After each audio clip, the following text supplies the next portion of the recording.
আমরা তো ভারতীয়, আমরা সিন্ধু পারের মানুষ, গঙ্গা পারের মানুষ, পদ্মা মেঘনা যমুনা পারের মানুষ, আমরা তো ভারতীয়। বাংলাদেশে যে উত্তাল গণজোয়ার তৈরি হয়েছে, অবস্থা দৃষ্টে মনে হচ্ছে ওই আলেমের পা ধরে ওর মাপ চাওয়া লাগবে। চিল্লা এখন ঠিক কিনা? বাংলাদেশে একটা কথা কয়, নিন্দে পাখি পিন্দে। কথা বলেন। কোন মৌলবাদী দল এখানে ক্ষমতায় আসবে তার কোনো সম্ভাবনা নাই। বাংলাদেশের 52 বছর ইতিহাসে দেখা গেছে যে কখনোই কোনো মৌলবাদী দল তারা ক্ষমতায় আসতে পারেনি, বরঞ্চ তাদের যে শক্তি, সেই শক্তি দিন দিন ক্ষীয়মান হয়ে এসেছে।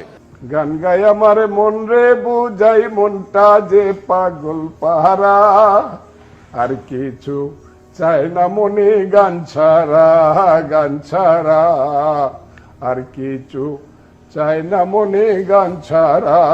এই আজহারি দিয়ে ওয়াজ করলে মানুষের পেটের বাত পরনের কাপড় আইসে দেবো গা। শহীদ রাষ্ট্রপতি জিয়াউর রহমানের নাম নিলে প্রতিদিন ব্যস্ত নিশ্চিত, আমি বিশ্বাস করি। শহীদ রাষ্ট্রপতি জিয়াউর রহমানের নাম নিলে প্রতিদিন ব্যস্ত নিশ্চিত, ব্যস্ত নিশ্চিত, আমি বিশ্বাস করি। মানে শহীদ প্রেসিডেন্ট জিয়াউর রহমানের নাম নিলে নাকি বেহেশত নিশ্চিত, এটা কোন নেতার বক্তব্য হতে পারে? আমরা নিরাপদ চাই, নিরাপদ সড়ক চাই, নিরাপদ চাঁদাবাড়ি চাই, চাঁদাবাজি চাই, নিরাপদ থাকতে চাই। আমরা নিরাপদ চাই, নিরাপদ সড়ক চাই, নিরাপদ চাঁদাবাড়ি চাই, চাঁদাবাজি চাই। জনাব তারেক রহমান, আপনাকে আমাদের অনুষ্ঠানে স্বাগত জানাই। আপনি আমাদের শুভেচ্ছা এবং কৃতজ্ঞতা জানবেন। আরও আছেন জাতীয় নাগরিক পার্টির যুগ্ম আহ্বায়ক ডক্টর তাজনুবা জাবিন। ডক্টর তাজনুবা জাবিন, আপনাকে আমাদের অনুষ্ঠানে স্বাগত জানাই। আপনি আমাদের সাথে যুক্ত হয়েছেন আর সেই জন্য আমাদের কৃতজ্ঞতাও জানবেন। আমি আপনাকে আসসালামু আলাইকুম প্রদর্শক শ্রোতা। বিএনপির নেতা অধিকাংশই ইন্ডিয়ার পাঁচাটা কুত্তা। এবার গুরুত্বপূর্ণ তথ্য উঠে আসলো। টকশোতে তারেক রহমান এবং এনসিপির নেত্রীর সাথে তুমুল বিতর্কে জড়িয়ে পড়লেন খালেদ মহিউদ্দিন। চলুন ভিডিওতে বিস্তারিত দেখে আসি। এগুলো মানুষকে এইসব কথা বলে ধর্ম ব্যবসা করলে হবে নাকি? ধর্মের নামে ব্যবসা করা, মানুষ খাইতে পায় না, পেটে ভাত নাই, পরনে কাপড় নাই, আপনি খুব একেবারে ওই আজহারি দিয়ে ওয়াজ করলে মানুষের পেটের ভাত পরনের কাপড় আইসে দেবো গা। শহীদ রাষ্ট্রপতি জিয়াউর রহমানের নাম নিলে প্রতিদিন ব্যস্ত নিশ্চিত, আমি বিশ্বাস করি। শহীদ রাষ্ট্রপতি জিয়াউর রহমানের নাম নিলে প্রতিদিন ব্যস্ত নিশ্চিত, ব্যস্ত নিশ্চিত, আমি বিশ্বাস করি। মানে শহীদ প্রেসিডেন্ট জিয়াউর রহমানের নাম নিলে নাকি বেহেশত নিশ্চিত, এটা কোন নেতার বক্তব্য হতে পারে? গতকালকে একটা নেতা বক্তব্য দিতে গিয়ে বলেছে প্রেসিডেন্ট জিয়াউর রহমানের নাম নাকি সকাল বিকেল মুখ দিয়ে বললেই বেহেশত যাওয়ার গ্যারান্টি, বেহেশত নিশ্চিত। যদি কোনো ব্যক্তি বলে প্রেসিডেন্ট জিয়ার নাম মুখে মুখে বললে জান্নাতের গ্যারান্টি, এই বক্তব্য কোন মুসলমান মানতে পারে? আমাদের যেতে একটা কথা আছে, পাগলে কিনা বলে ছাগলে কিনা খায়। আমরা তারেক জিয়াকে বলি এই সমস্ত নেতাদের জন্য দলের দুর্নাম হচ্ছে। এরা দলের উপকার করার চাইতে দলের 12টা বাজাবে এরা।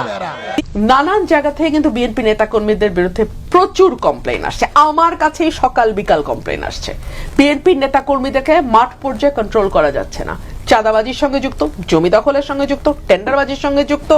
আমার এলাকাতে পথধারী নেতারা কেউ মাটি ভরাট করে নদীর উপরে, জমি দখল করে, আরেক উপজেলায় পথধারী নেতারা মামলা বাণিজ্য করে। তো কন্ট্রোল করা তো যাচ্ছে না। কেন্দ্রে খবর পাঠানো হয়েছে, কেন্দ্র কোনো অ্যাকশন নেয় নাই।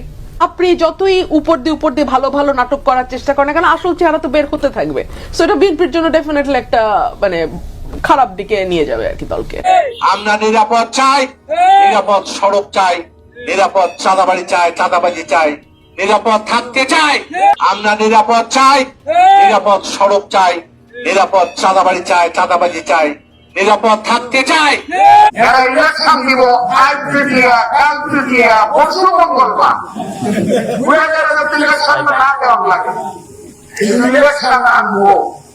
বন্ধু রহমান যদি জীবিত থাকে, বাপ দেখে ইলেকশনটা বাংলাদেশে কিনা দেওয়া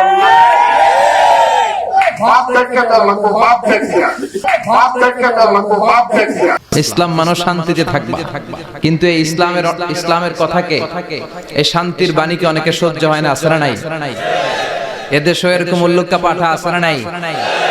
এরা ইসলামের প্রচার আর প্রসারকে নাম দিয়েছে মোল্লাতন্ত্র। কি নাম দিছে? ইসলামের বিজয় এদের ভাল লাগে না।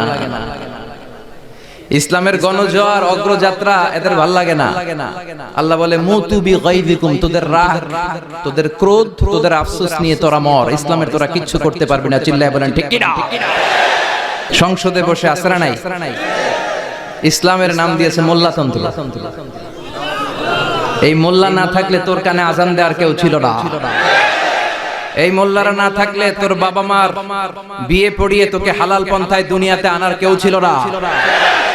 এই মোল্লারা না থাকলে জানাজাটা দেওয়ারও তোর শেষকালে কেউ থাকবে না। চিল্লায় বলেন ঠিক কিনা? সে ইসলামপন্থীদের গালি দেয়, আহমদ শফির মতো এত বড় জগৎ বিখ্যাত মুহাদ্দিসকে গালি দেয়, কিন্তু বাংলার জমিনের তাওহীদ প্রিয় মুসলমান এদের কথায় কান দেয় না। এরা কাদের লেজে পাড়া দিয়ে ক্ষমতায় গিয়েছে সবার জানা আছে। চিল্লায় বলেন ঠিক কিনা?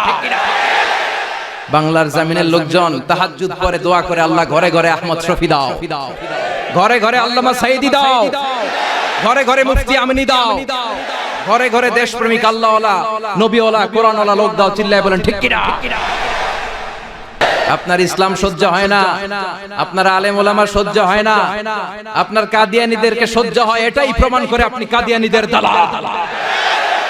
এই বাংলার জমিন এটা ইসলাম প্রিয়দের জমিন, যে জমিনে আল্লাহু আকবার ধ্বনির সাথে সূর্য উঠে যায়, আল্লাহু আকবার ধ্বনির সাথে সূর্য ডুবে যায়, সে দেশে আর কিছু থাকবে না, থাক ইসলাম থাকবেই, আর কিছু থাকবে না, থাক কোরআন থাকবেই। এদেরকে প্রশ্রয় দিলে এরা বলে মসজিদ বন্ধ করো, মাদ্রাসা বন্ধ করো, কয়দিন পরে বলবে আজান বন্ধ করো, এরপরে আবদার তুলবে দাড়ি রাখা বন্ধ করো, তারপরে বলবে মুসলমানদের নাম রাখা বন্ধ করে দাও। এজন্য এই আবদার শুনতে মুসলমানরা রাজি নয়। চিল্লায় বলেন ঠিক কিনা? এদেরকে প্রতিহত করতে রাজি আছে মুসলমান? কারা কারা রাজি? দুহাত উঁচু করে আল্লাহর দেখা।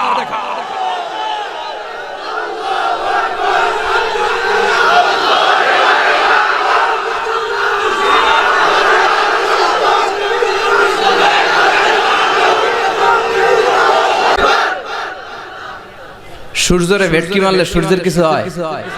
কথা কন। সূর্যরে আপনি ভেটকি মারছেন, আপনার ভেটকি আপনার মুখে। এজন্য ইসলামের আলোকে ওরা নিভিয়ে দিতে চায়। আল্লাহ বলে কিয়ামত পর্যন্ত ইসলামের বিজয়কে আমি আল্লাহ সমুন্নত রাখবো। চিল্লায় বলেন ঠিক কিনা? এই বেয়াদবটা এত বড় আলেমের বিরুদ্ধে কথা বলেছে, সারা বাংলাদেশে যে উত্তাল গণজোয়ার তৈরি হয়েছে, অবস্থা দৃষ্টে মনে হচ্ছে ওই আলেমের পা ধরে ওর মাপ চাওয়া লাগবে। চিল্লায় এখন ঠিক কিনা? বাংলাদেশে একটা কথা কয়, নিন্দে পাখি পিন্দে। কথা বলেন। তসলিমা নাসরিন নারীদের নিয়ে বই লিখছে, নারীদের কোনো দেশ নেই। এরপরে বোরকার বিরুদ্ধে কথা লিখছে, শেষ পর্যন্ত সে বাংলাদেশে থাকতে পারে নাই। ওরে যখন ইন্ডিয়াতে লুকিয়ে নেওয়া হয়, ওর গায়ে বোরকা পরিয়ে নেওয়া লেগেছিল। চিল্লায় বলেন ঠিক কিনা? আমরা এদের হেদায়েতের দোয়া করি। আমরা প্রত্যেকের জন্য হেদায়েতের দোয়া করি প্রথমে। আর যদি হেদায়েত নসিবে না থাকে, কারুন, সাদ্দাদ, নমরুদ আর ফেরাউনের যে দশা হয়েছে, বাংলার জমিনের ইসলাম বিরোধী এই বেহায়াদের ওই দশা আল্লাহ তুমি করে দাও। ইসলাম হচ্ছে শান্তির ধর্ম। আমরা সব সময় সাম্প্রদায়িক সম্প্রীতি, ভালোবাসা এটাতে বিশ্বাসী। জনাব তারেক রহমান, আপনাকে আমাদের অনুষ্ঠানে স্বাগত জানাই। আপনি আমাদের শুভেচ্ছা এবং কৃতজ্ঞতা জানবেন। আরও আছেন জাতীয় নাগরিক পার্টির যুগ্ম আহ্বায়ক ডক্টর তাজনুবা জাবিন। ডক্টর তাজনুবা জাবিন, আপনাকে আমাদের অনুষ্ঠানে স্বাগত জানাই। আপনি আমাদের সাথে যুক্ত হয়েছেন, আর সেই জন্য আমাদের কৃতজ্ঞতাও জানবেন।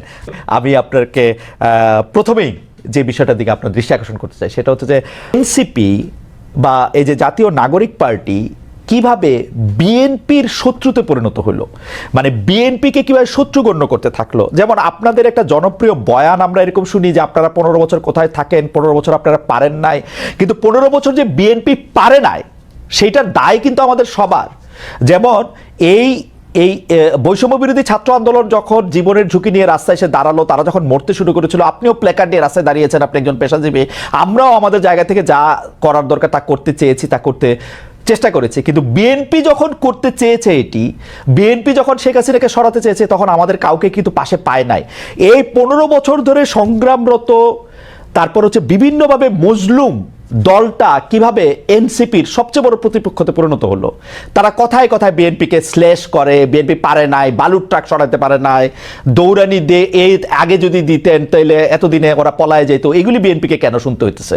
মানে বিএনপির অপরাধটা কি? এবং সেটা কিন্তু আজকে থেকে না, প্রথম দিন থেকে।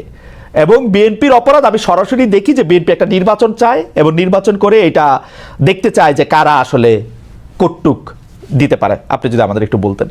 এই 5 আগস্টের পরে কিন্তু প্রত্যেকটা ফ্যাসিবাদ বিরোধী শক্তি যার যার ব্যানারে ফেরত গেছে। এখন যখন গণ অভ্যুত্থানটা নিয়ে প্রশ্ন ওঠে, গণ অভ্যুত্থানের ভাগিদার নিয়ে প্রশ্ন ওঠে, সবাইকে কিন্তু সমান সেটার অংশীদার তারা দাবি করে, খুব ভালো কথা। কিন্তু যখন ব্যর্থতা বা কোনো ধরনের জবাবদিহিতার মধ্যে পড়তে হয়, তখন কিন্তু শুধু ছাত্র তরুণদেরকে পড়তে হয় বা এই গুটি কয়েক ছাত্রকে ধরে পড়তে হয় যে, এবং এই শত্রু বা তারা 15 বছরে কিছু পারে নাই, এই কথাটা কিন্তু শুধু ছাত্র তরুণদের পক্ষ থেকে যায় না, এটা জনগণের পক্ষ থেকেও যায়। আপনি যদি আপনাদের এই অনুষ্ঠানগুলোর নিচে কমেন্ট গুলা দেখেন, কখনো যদি চোখে পড়ে, এখানে কিন্তু যাদের প্রকৃত অর্থে যাদের অ্যাকাউন্ট আছে, এরকম অনেক মানুষ কিন্তু খুব সুন্দর সুন্দর কথা লেখে এবং কাউকে অ্যাটাক করে না, খুব গঠনমূলক ভাবেই কিন্তু লেখে। এটা থেকে কিন্তু আপনারা নিজেরাও বুঝতে পারবেন এবং আশেপাশের মানুষ থেকেও বুঝতে পারবেন যে গত 15 বছরে একটা যোগ্য বিরোধী দল হওয়ার ব্যর্থতা কিন্তু এদেশকে ভুগিয়েছে, একটা সফল বিরোধী দল হওয়ার ব্যর্থতা কিন্তু এদেশকে ভুগিয়েছে। এটা শুধু ছাত্র জনতা হিসেবে আমরা যে বলি যে, বা এনসিপি এই নতুন করে যেটা বলে, ব্যাপারটা তা না। আরেকটা বিষয় হচ্ছে, এই শত্রু বা এই মুখোমুখি দাঁড় করানোর ব্যাপারটা কিন্তু এক দিক থেকে না।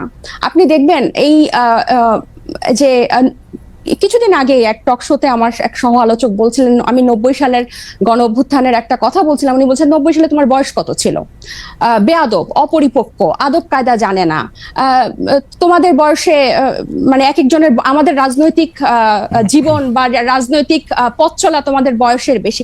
এই যে খাটো করে দেখা, এই যে হেয় করে দেখা, তো এটার প্রতিক্রিয়াতেও কিন্তু কিছু কথা চলে আসে না। ডক্টর জাবিন আসেন, আমরা একটু আমার ব্যর্থতা, আমি আপনার প্রশ্নটা আসলে বুঝাতে পারছি কিনা আমি জানি না।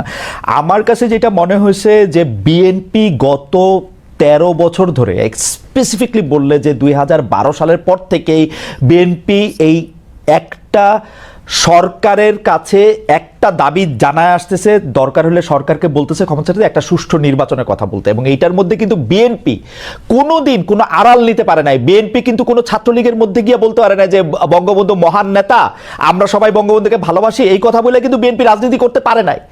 বিএনপিকে রাজনীতিটা করতে হয়েছে বিএনপির কথা বলেই, শেখ হাসিনার এগেইনস্টে কথা বলেই বিএনপি রাজনীতি করতে হয়েছে। তার জন্য মামলা, মোকদ্দমা, জেল, জুলুম যত কিছু করছে, চা খাচ্ছে।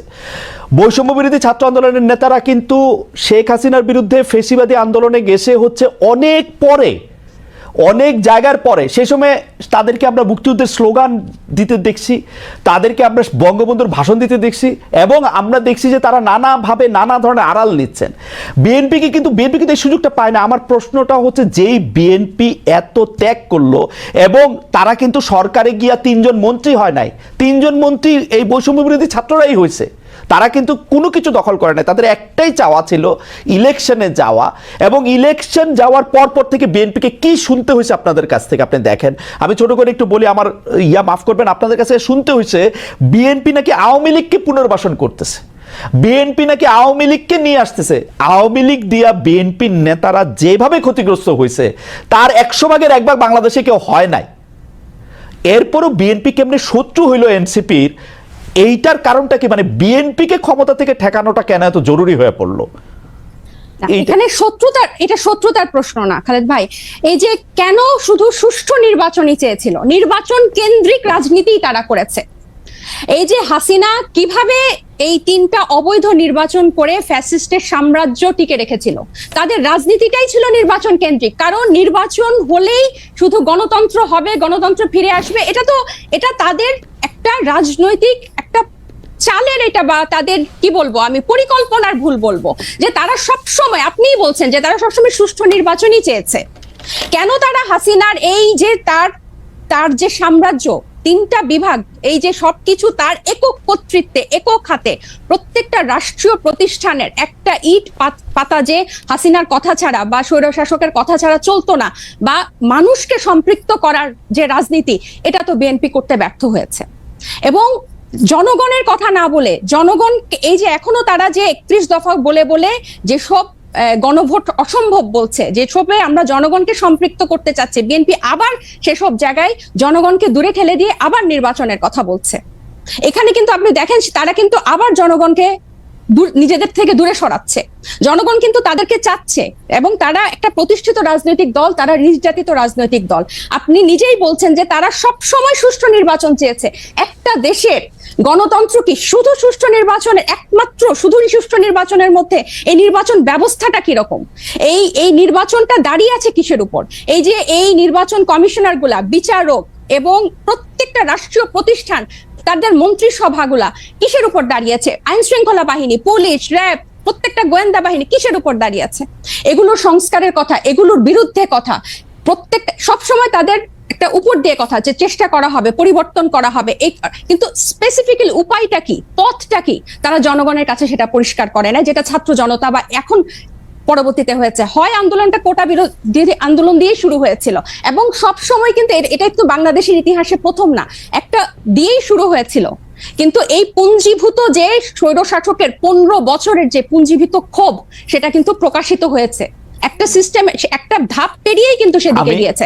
এবং আমি বিএনপিকে আমি একটু বলি, এবং বিএনপিকে যে এই শত্রু মনে করা না, আমরা কিন্তু চাচ্ছি বিএনপিকে জাতীয় ঐক্যমত্য নিয়ে আমরা একসাথে সবাই মিলে আমরা ঐক্যমতে পৌঁছাই সংস্কারের বিষয়ে, যে মৌলিক কিছু সংস্কার হোক, তারপর নির্বাচন যে 2টা টাইম লাইনে আছে তার মধ্যেই হবে এবং প্রত্যেকটা দল, নিবন্ধিত দল সেখানে অংশগ্রহণ। প্রদর্শক শ্রোতা, এই বিষয়ে আপনার মন্তব্য থাকলে লিখতে পারেন কমেন্ট বক্সে। বিএনপি নেতা এবং নেত্রীর সম্পর্কে এনসিপির নেত্রী যে তথ্য দিলেন বা উক্তি মারলেন, এ বিষয়ে আপনার কোনো মন্তব্য থাকলে তাও লিখতে পারেন। আজকে এই পর্যন্তই, আল্লাহ হাফেজ।